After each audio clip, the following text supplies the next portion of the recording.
കേരള ഗ്രന്ഥശാലാ സംഘം ഉണ്ടാക്കിയ വർഷം 1958. ഗ്രന്ഥശാലയില്ലാതെ ഒരു ഗ്രാമവും കേരളത്തിലുണ്ടാവരുതെന്നും അതിനായി പ്രവർത്തിക്കുകയും ചെയ്ത മഹാനാര്? പി. എൻ. പണിക്കർ. നിരക്ഷരതാ നിർമ്മാർജ്ജനത്തിനായി പി. എൻ. പണിക്കർ സ്ഥാപിച്ച സംഘടന ഏത്? KANFED, Kerala non formal education. P. N. Panicker സംഘടിപ്പിച്ച സാംസ്കാരിക ജാഥ എവിടം മുതൽ എവിടെ വരെ ആയിരുന്നു? പാറശ്ശാല മുതൽ കാസർഗോഡ് വരെ. 1970 കാൽനടയാത്ര നടത്തിയത്. സംസ്ഥാന ലൈബ്രറി കൗൺസിലിൻ്റെ president Dr. K. V. Kunhikrishnan. സംസ്ഥാന ലൈബ്രറി കൗൺസിലിൻ്റെ സെക്രട്ടറി ആര്? വി. കെ. മധു. കേരളത്തിൽ ഗ്രന്ഥശാലാ പ്രസ്ഥാനത്തിന് അടിത്തറയിട്ട ലൈബ്രറി ഏതായിരുന്നു? Thiruvananthapuram public library. ഒന്നാം മലബാർ വായനശാലാ സമ്മേളനം നടന്നത് ആരുടെ അധ്യക്ഷതയിലായിരുന്നു? കെ. കേളപ്പൻ. ഇത് കോഴിക്കോട് വച്ചാണ് നടന്നത്.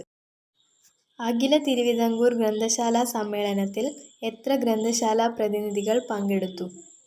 47. അഖില തിരുവിതാംകൂർ ഗ്രന്ഥശാലാ സമ്മേളനത്തിലെ ഉദ്ഘാടകൻ ആരായിരുന്നു? Sir C. P. Ramaswamy Iyer. ഇദ്ദേഹം തിരുവിതാംകൂർ ദിവാൻ ആയിരുന്നു. അഖില തിരുവിതാംകൂർ ഗ്രന്ഥശാലയുടെ പേര് പിന്നീട് എന്തായി അറിയപ്പെട്ടു? കേരള ഗ്രന്ഥശാലാ സംഘം. അഖില തിരുവിതാംകൂർ ഗ്രന്ഥശാലാ സമ്മേളനത്തിന് അംഗീകാരം ലഭിച്ച വർഷം 1948. കേരള ഗ്രന്ഥശാലാ സംഘത്തിൻ്റെ മുഖപത്രം ഗ്രന്ഥാലോകം. കേരള ഗ്രന്ഥശാലാ സംഘം കേരള സ്റ്റേറ്റ് ലൈബ്രറി കൗൺസിലായി മാറിയത് ഏത് നിയമപ്രകാരമാണ്?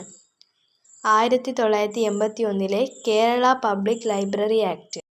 കേരള ഗ്രന്ഥശാലാ സംഘം രജത ജൂബിലി ആഘോഷിച്ച വർഷം 1970. രജത ജൂബിലി ആഘോഷവേളയിൽ ഗ്രന്ഥശാലാ സംഘം ഉയർത്തിയ സന്ദേശം എന്തായിരുന്നു? വായിച്ചു വളരുക. കേരള ഗ്രന്ഥശാലാ സംഘം സുവർണ ജൂബിലി ആഘോഷിച്ച വർഷം 1995. 1995 സുവർണ ജൂബിലി ആഘോഷവേളയിൽ ഗ്രന്ഥശാലാ സംഘം ഉയർത്തിയ സന്ദേശം: വിജ്ഞാനം വികസനത്തിന്.